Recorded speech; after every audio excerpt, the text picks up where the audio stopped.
Imagine a country where there are no income taxes, the hospitals are free, and even the streetlights look like pieces of art. Welcome to Qatar, the tiny desert peninsula that became the richest spot on the planet.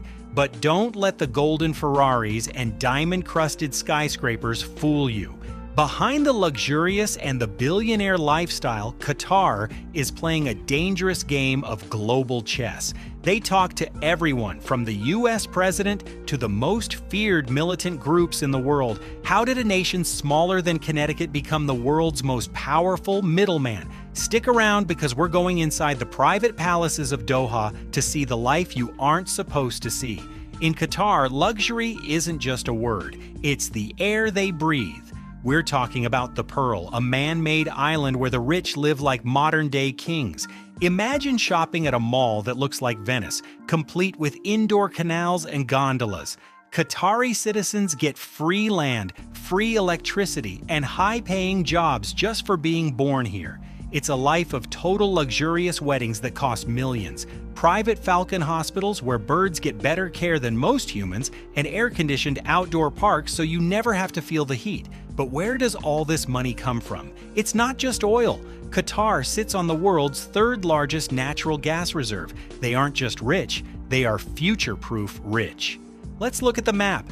Qatar is small, only about 11,500 square kilometers. You could drive across the whole country in just a few hours, but don't let the size trick you. There are nearly 3 million people living here, but here is the kicker. Only about 15% are actual Qatari locals. The rest are expats from all over the world. The country is split into 8 municipalities, with Doha being the beating heart. And who runs the show?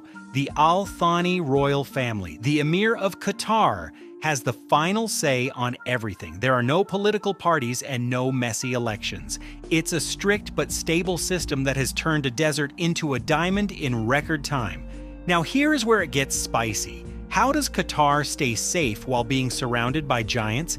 They became the world's universal friend. Qatar hosts the largest US military base in the Middle East. But at the same time, they let groups like Hamas and the Taliban open offices in Doha. Why? Because the world needs a place to talk.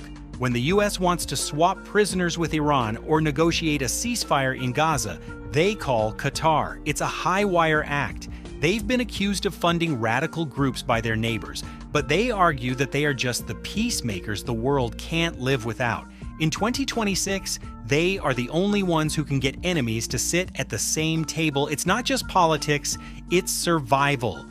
So is Qatar the perfect paradise or a gilded cage?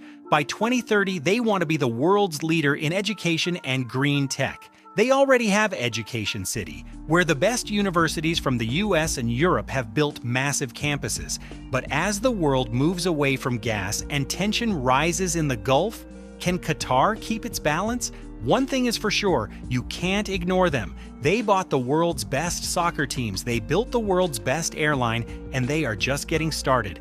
So would you move to Qatar for the luxurious life, or is it too quiet for you? Drop a comment below, I want to know. And if you want to see how Qatar's neighbor Dubai is trying to compete, subscribe the channel to get notified when the video gets uploaded.